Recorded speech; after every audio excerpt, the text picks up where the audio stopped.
वार्तांकन रोखठोक बातमी। नाशिक TCS कंपनीतील लैंगिक शोषण आणि धर्मांतर प्रकरणातील रोज नवीन अपडेट समोर येत आहेत। अशात मंत्री संजय शिरसाट यांनी मोठा बॉम्ब टाकलाय।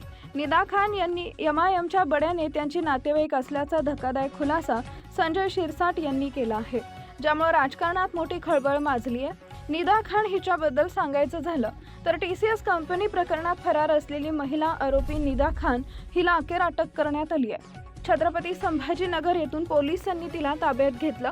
तिला अटक केल्यानंतर संजय शिरसाट यांनी मोठं वक्तव्य केलंय। संजय शिरसाट म्हणाले, TCS कंपनीमधील प्रकरण फार गंभीर आहे, हे आता सर्वांच्या लक्षात आलंच आहे।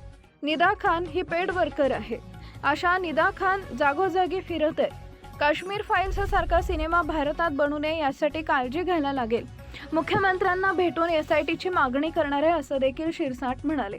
पुढे MIMच्या बड्या नेत्यांचं नाव घेत शिरसाट म्हणाले, निदा खान प्रकरणात नगरसेवक अटकेत आहे। इम्तियाज जलील यांच्या भावाच्या बायकोचे हे सगळे नातेवाईक आहेत। इम्तियाज जलील यांना अटक झाली पाहिजे।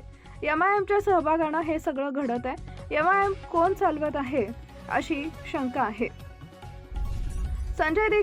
संजय शिरसाट म्हणाले आहेत, यावर अद्याप इम्तियाज जलील यांनी कोणतीच प्रतिक्रिया दिलेली नाही। संबंधित प्रकरणात छत्रपती संभाजीनगरचे उपमहापौर राजेंद्र जंजाळ यांनी देखील मोठं वक्तव्य केले। नाशिकच्या IT कंपनीमधील धर्मांतर प्रकरणी इम्तियाज जलील असो किंवा कुणीही असो, या प्रकरणाशी संबंधित असतील त्यांच्यावर कारवाई झालीच पाहिजे, असं छत्रपती संभाजीनगरचे उपमहापौर राजेंद्र जंजाळ यांनी म्हटलंय। नाशिकमधील IT कंपनीचे धर्मांतर प्रकरण राज्यभर चांगलंच गाजलं।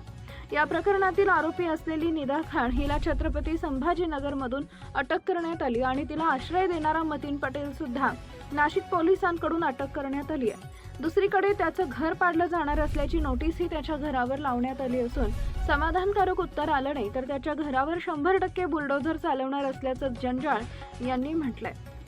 दरम्यान जे जबरदस्तीने धर्मांतर केलं जात होतं यामागे 100% MIM पक्ष आहे हे सिद्ध झालेलं आहे, असं म्हणत राजेंद्र जंजाळ यांनी MIM पक्षावर निशाणा साधलाय।